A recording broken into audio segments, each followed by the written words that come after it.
pessoal, boa noite. Mais uma quarta-feira que estamos juntos para o nosso devocional. Sejam todos bem-vindos, você que nos acompanha, você que assiste. Esperamos vocês também depois na nossa sala de oração, que tem sido um tempo muito abençoado juntos também, de comunhão e de compartilhar um pouco daquilo que Deus tem feito, das nossas angústias. Hoje o cenário está um pouco diferente, porque eu estou gravando de casa, então se ao fundo você também ouviu um barulhinho, é o som ambiente de São Paulo, você já está acostumado mais do que eu, né? Mas que bom que você está aqui, compartilhando esse momento comigo, e o devocional dessa semana também está muito especial. Eu falo isso toda vez, mas é porque toda vez fala muito com a gente esses devocionais e eu espero que tenha falado com vocês também. Na semana passada, o Kevin falou um pouco sobre a ação do Espírito Santo, né? Ali os primeiros capítulos de Atos. E essa semana, o tema não é algo que a gente costuma falar muito e é uma palavra que a gente não gosta, né? É alguém que a gente não gosta, não costuma falar. Mas Stott diz que ele é o protagonista da história dos capítulos de Atos de 3 a 6, que é Satanás. E Stott coloca assim porque ele é mencionado apenas uma vez durante esses capítulos, no capítulo 5, no versículo 3. Mas Stott coloca que a sua atividade maligna ela é percebida durante todo esse tempo. Durante os capítulos 3 a 6, a gente percebe como Satanás tenta destruir o trabalho dos apóstolos. E é sobre isso que a gente vai falar essa semana. E a gente encontra 3 formas de que ele tenta acabar com o trabalho e com a propagação do evangelho. A primeira é a forma de violência física, através da perseguição, tentando destruir a igreja pela força. A segunda forma é que depois disso ele recorre à corrupção moral. Ele tenta se infiltrar através da história da mentira de Ananias e Safira. E a terceira tática que ele usa então é a negligência. Ele tenta desviar os apóstolos daquelas que seriam as prioridades deles, o ensino e a oração, para outras atividades, fazendo com que eles negligenciassem o ensino e a oração. E isso levaria a igreja a ser atacada com falsas doutrinas. E aí a gente vai discorrer um pouco sobre essas 3 formas de Satanás tentar destruir então a propagação do evangelho. E essa perseguição, a gente consegue ver mais ou menos o início dela ali quando acontece a cura daquele aleijado que ficava na Porta Formosa. Ele pedia esmolas em uma das portas do templo. E outra coisa também que pode ter dado início a essa perseguição, então, foi o segundo sermão de Pedro.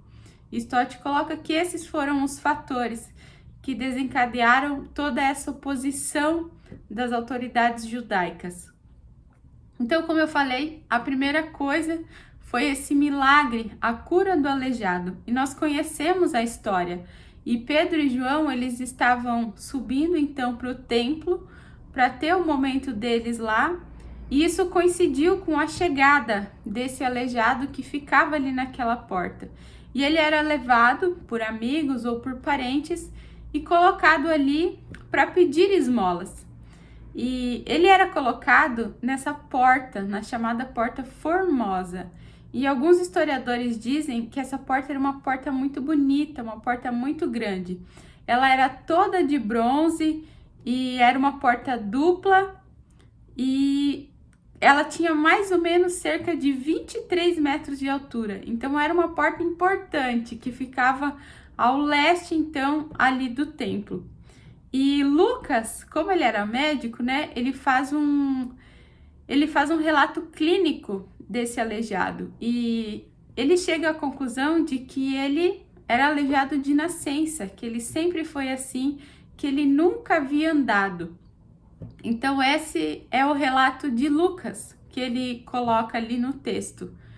Mas Pedro chega para ele e diz para ele se levantar. Em nome de Jesus de Nazaré, Pedro pede para ele se levantar. E é nesse momento que acontece, então, Stott coloca aqui como um milagre ortopédico, que os pés e tornozelos desse rapaz se firmaram, se fortaleceram e adquiriram tanta agilidade que ele saiu saltitante daquele lugar.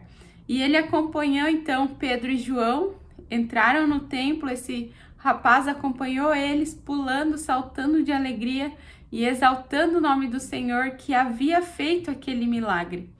E Stott coloca aqui que esse fato, ele também é o cumprimento de uma profecia lá de Isaías 35. E as pessoas que estavam ali, elas reconheceram esse rapaz, que era o mesmo rapaz que ficava na porta pedindo esmolas. Então elas reconheceram e ficaram perplexas com tudo o que havia acontecido. E óbvio que juntou uma multidão para ver se era real aquilo que estava acontecendo e reconhecer esse rapaz. E juntou uma galera em volta ali para ver tudo isso que tinha acontecido. Toda essa multidão reunida e maravilhada com o milagre do aleijado foi então o intuito para o segundo sermão de Pedro. E ele começa dando todo o crédito a Jesus.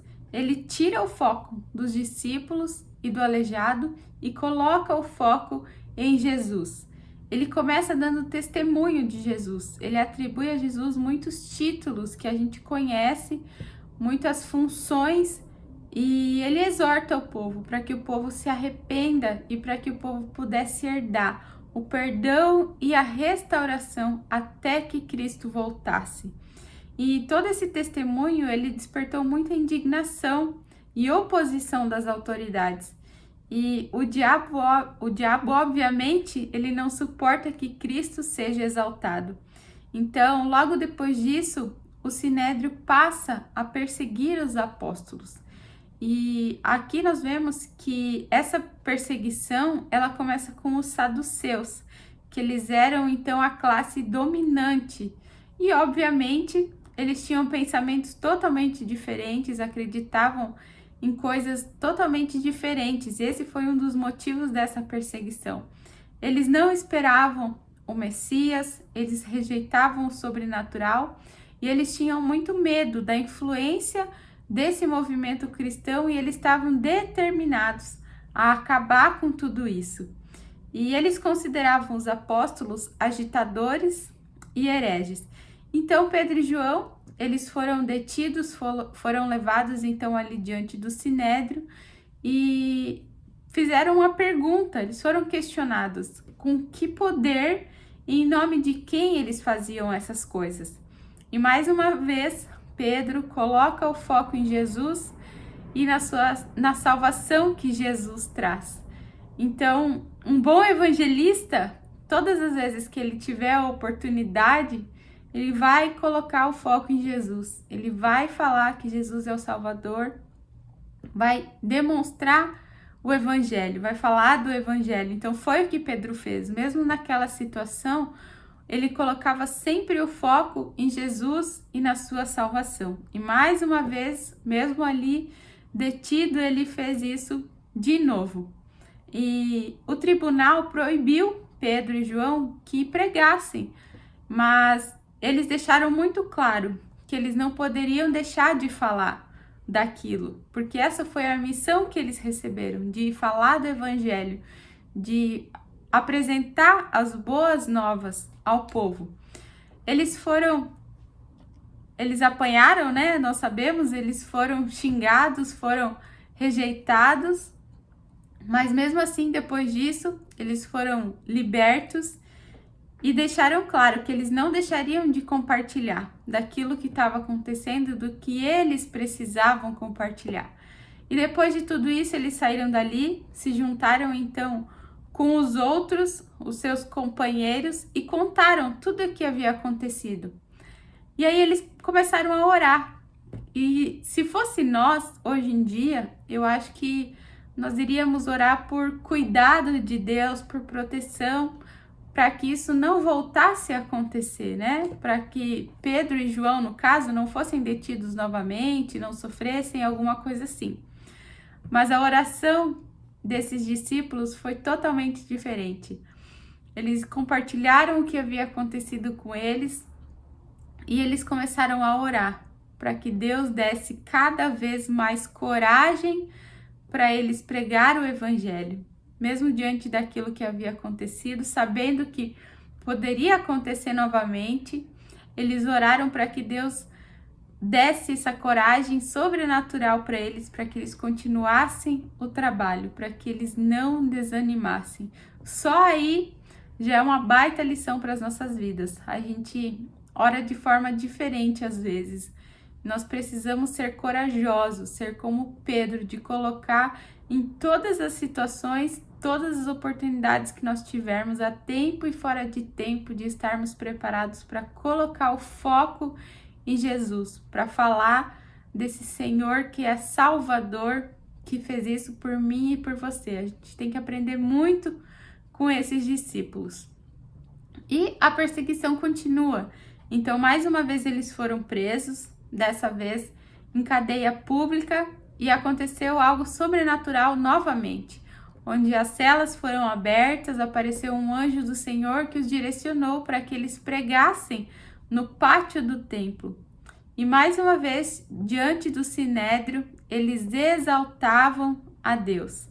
E esse é o momento que aparece um fariseu que ele era muito respeitado, o Gamaliel. Não sei se vocês já leram sobre a história dele, o que fala sobre ele nessa parte do livro de Atos, mas é muito interessante. E ele dá um conselho para o concílio de liberar os apóstolos e que eles não eram para se preocupar, porque se esse movimento não fosse um movimento vindo de Deus, ele acabaria, ele não duraria muito tempo. Mas se realmente fosse algo vindo de Deus, esse movimento dos apóstolos, dessa influência cristã, eles não poderiam fazer nada, porque eles se veriam lutando contra Deus. Então, Gamaliel, de certa forma, foi usado por Deus também nesse momento. Pedro e João saíram alegres dali, por terem sido humilhados por causa do nome de Cristo. A igreja hoje ainda é perseguida em muitos lugares do mundo, mas nós não precisamos temer por sua sobrevivência. Cristo é o cabeça da igreja e ele sabe de todas as coisas. Nós não precisamos temer quanto a isso.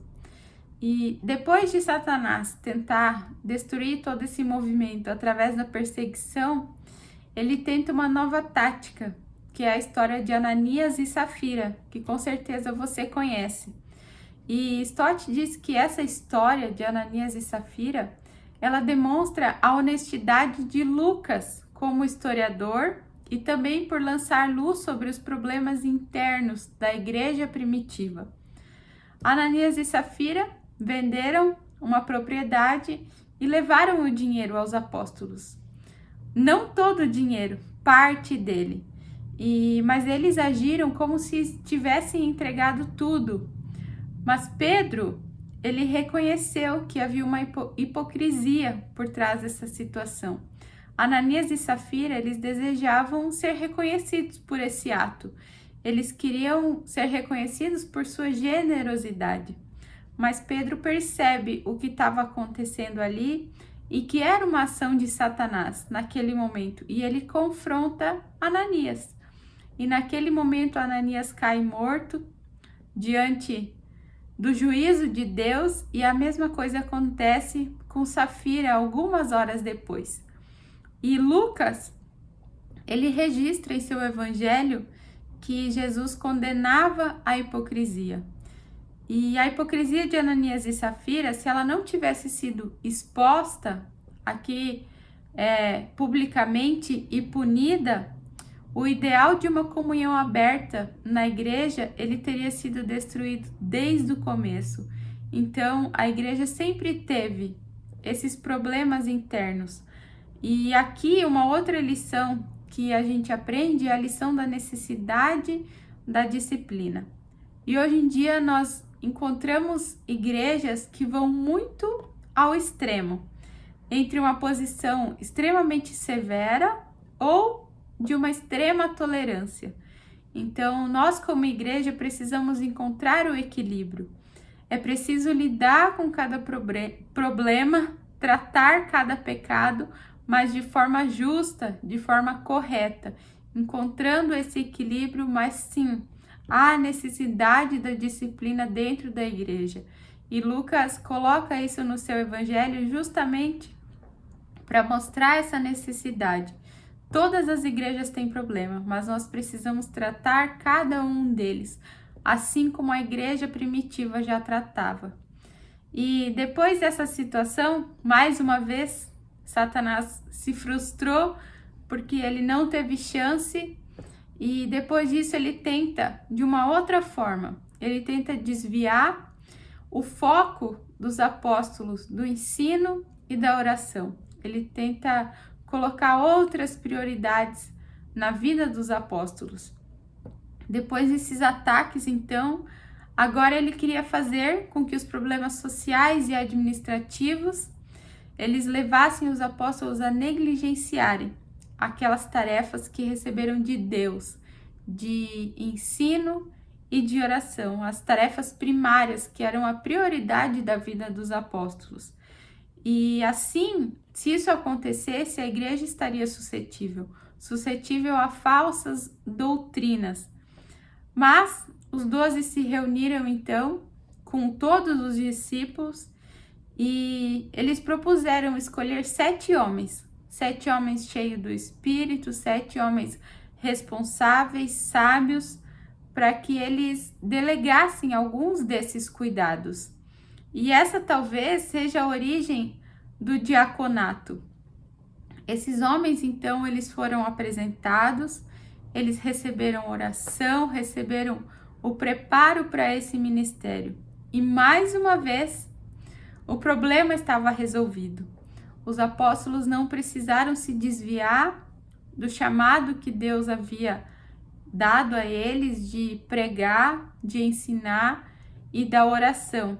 E eles delegaram as tarefas para homens sábios, para homens cheios do Espírito, homens de Deus, para que cuidassem da igreja dessas outras formas, para que os apóstolos pudessem manter o ensino e a oração, para que a igreja não estivesse então suscetível a falsas doutrinas.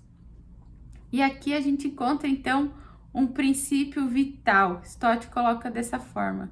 E ele coloca que é verdade que Deus chama todo o seu povo para servir, mas é verdade também que ele chama pessoas diferentes para ministérios diferentes.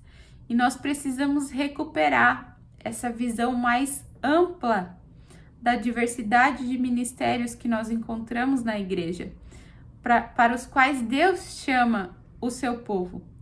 E cada um é chamado de uma forma diferente, para algo diferente. E não deve se ocupar ou ocupar o seu tempo de forma demasiada com outras preocupações. Porque Deus chama pessoas específicas para ministérios específicos. Então, se os apóstolos foram chamados para o ensino e para a oração, essa era a prioridade deles. E eles não deveriam ocupar o seu tempo com outras preocupações, de forma que negligenciassem essas tarefas principais, essas tarefas que eram a prioridade deles. E hoje acontece da mesma forma. Cada um de nós é chamado de alguma forma diferente para servir a Deus. Esse é o conceito do corpo de Cristo. Nós temos o nosso lugar e devemos servi-lo com excelência. E esse é um princípio que é vital para o crescimento da igreja. Como resultado direto dessa tomada de atitude dos 12, tomada de atitude dos apóstolos, a palavra de Deus ela continuou se espalhando e o número de discípulos, de pessoas que seguiam a Jesus, ele crescia. Então, a propagação da palavra e o crescimento da igreja devem andar sempre de mãos dadas.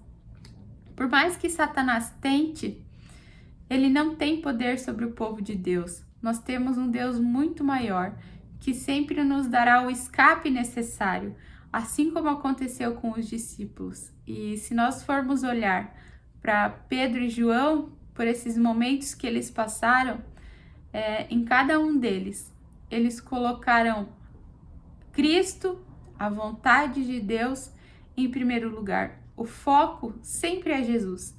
O foco do nosso testemunho de vida, das nossas palavras, das nossas ações, do nosso serviço dentro da igreja, é sempre Jesus e cumprir a vontade de Deus. Então, quando nós estivermos desanimados, quando nós estivermos preocupados ou cansados, nós precisamos orar assim como Pedro e os apóstolos oraram, para que Deus nos dê mais coragem, mais força, mais vigor para falar do seu evangelho em todas as oportunidades que nós tivermos, assim como eles fizeram. E Deus, que é todo-poderoso, vai nos dar essas oportunidades. Então, que a gente possa lembrar dessas lições que aprendemos hoje, que Satanás vai tentar, sim, nós não estamos livres disso, mas que Deus é poderoso, Deus é soberano, e através de Jesus nós recebemos essa autoridade de falar do evangelho, de pregar. Então, que Deus te abençoe, que Deus te dê coragem para isso também, assim como Deus deu muita coragem para Pedro e João, apesar do que eles passaram. Fique conosco agora na nossa sala de oração, compartilhe aquilo que está no seu coração e semana que vem nós voltamos com mais um devocional. Deus te abençoe, até semana que vem.